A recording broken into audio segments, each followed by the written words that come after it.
आई, हा बाळा, आज तू भाजी बनवतेस का कोबीची? कोबीची भाजी नाही बाळा, मी कोबीच्या वड्या बनवणार आहे. कोबीच्या वड्या? हा, जशी कोथिंबीरच्या वड्या बनवते का हा. तसेच मी कोथिंबीर टाकून कोबीची वडी बनवणार आहे. ओ. कोथिंबीर आणि कोबी मिक्स करून.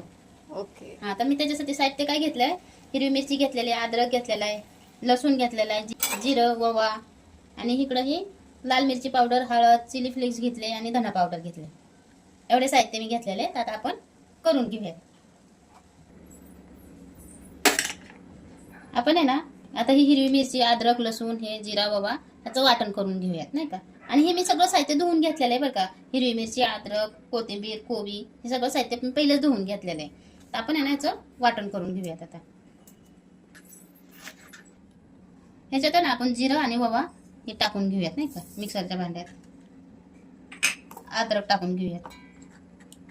लसूण पण मी बराच लसूण पण घेतलेला आहे. हिरवी मिरची टाकून घेऊयात आपण ह्याच्यात. आपण आहे ना थोडंसं मीठ टाकून घेऊयात त्याच्यात. आता आहे ना ह्याचं वाटण करून घेऊयात आपण. जेवढा आपल्याला पाहिजे ना तेवढा घ्यायचा नाही का.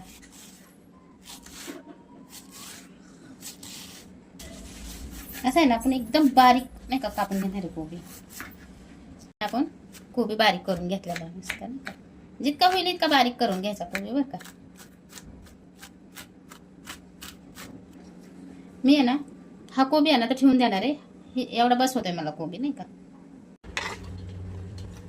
आपण ही कोथिंबीर पण बारीक करून घेऊयात. कोथिंबीर पण अशीच बारीक करून घ्यायची. आपण आहे ना कोथिंबीर पण अशीच बारीक करून घेतलेली. आपण आहे ना ही कोबी असं कापून घेतलाय, कोथिंबीर कापून घेतली. आता आहे ना आपण ही बेसन घेऊयात. बेसन आता आपण माप नाही करून घेणार आहे. जेवढं ह्याच्यात बसल का एवढं बेसन घेणार आहे आपण. आपण या चाळणीनं चाळून घेणार आहे. आपण आहे ना पहिली 1 वाटी नाही का बेसन घेतलं होतं. नंतर मी अर्धी वाटी बेसन घेतलंय. टोटली 1.5 वाटी बेसन मी घेतलेलं आहे. आपण आहे ना आता ही लाल मिरची पावडर, हळद पावडर, चिली फ्लेक्स नाही तर धना पावडर ही पण ह्याच्यात टाकून घेऊयात आपण. ही हिरव्या मिरचीचं वाटण पण ह्याच्यात टाकून घेणार आहे. ते पाणी न टाकताच वाटायचं बरं का. पाणी टाकून वाटायचं नाही. आता टाकून घेणार आहे आपण. चवीपुरतं मीठ टाकून घेणार आहे. हे आपण सगळं मिश्रण एकत्र करून घेणार आहेत.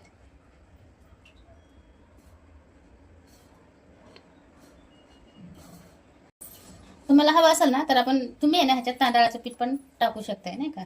मी नाही टाकत आहे. तुम्हाला टाकत म्हणजे की घरात जर असं तर तुम्ही टाकू शकता. आता माझ्याकडे नाही म्हणून मी टाकत नाही. पाणी करून आहे ना आपण हे पीठ मळून घेणार आहोत.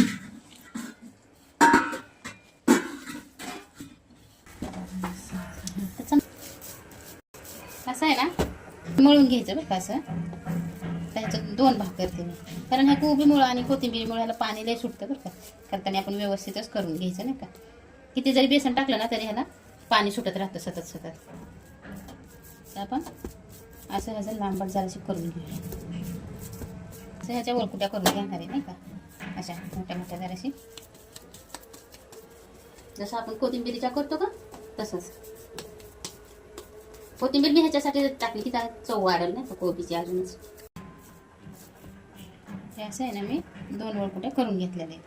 पण आहे ना ह्याला थोडंसं तेल लावून घेऊयात म्हणजे ते चिटकणार नाही खाली हिला आपल्या चाळणीला नाही का. आता आहे ना आपण ही असं ठेवून घेऊयात नाही का. धरा असं जरा.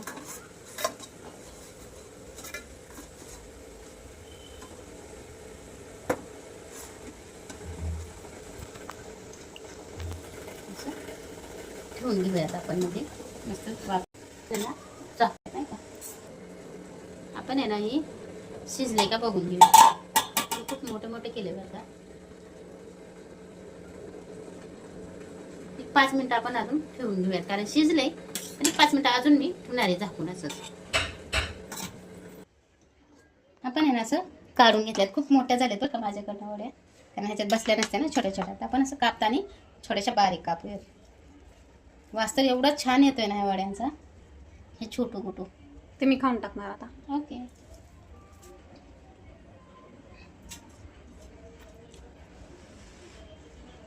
झाले. आपण आहे ना आता ही कापून घेऊयात मस्त नाही का. असं मस्त कापून घेऊयात आपण वडे.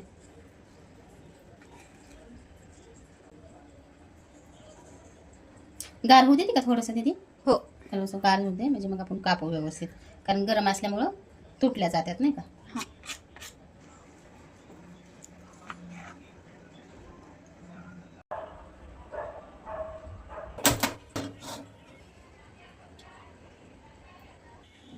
आता तळून घेऊया. मी आहे ना डीप फ्राय करते बरं का. तुम्हाला जर डीप फ्राय करायचं असेल करा, शालू फ्राय करायचं असेल तरी करू शकताय तुम्ही. मला आज शालू फ्राय नव्हतं करायचं, मला डीप फ्राय करायचं होतं म्हणून मी डीप फ्राय करायला लागली.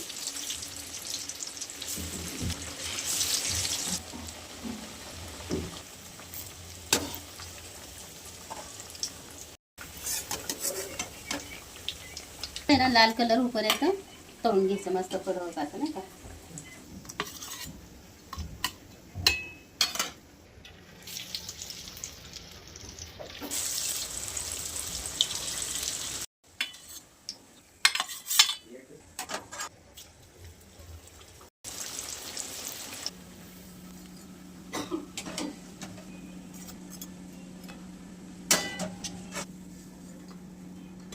आता ना आपला ही शेवटचा बॅच राहिलेला आहे, हे पण आपण असंच तळून घेऊया.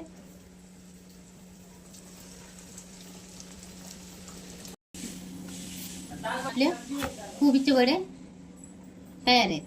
करून बघा, खूप छान लागतात बरं का असे कोबीचे वडे पण.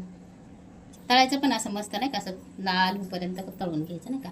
आणि तुम्हाला जर ह्याच्यात नाही का जर डाळ भिजवून टाक नाही का, जर तुम्ही सकाळी डाळचं म्हणजे तुम्हाला जेव्हा करायचे तेव्हा 1-2 तास जर तुम्ही डाळ हरभऱ्याची भिजत टाकली आणि ह्याच्यात टाकली तर खूपच छान लागते चव त्याने. तर ह्याच्यात हरभऱ्याची किंवा मुगाची डाळ भिजवून टाका तुम्ही, खूप छान होते बघा.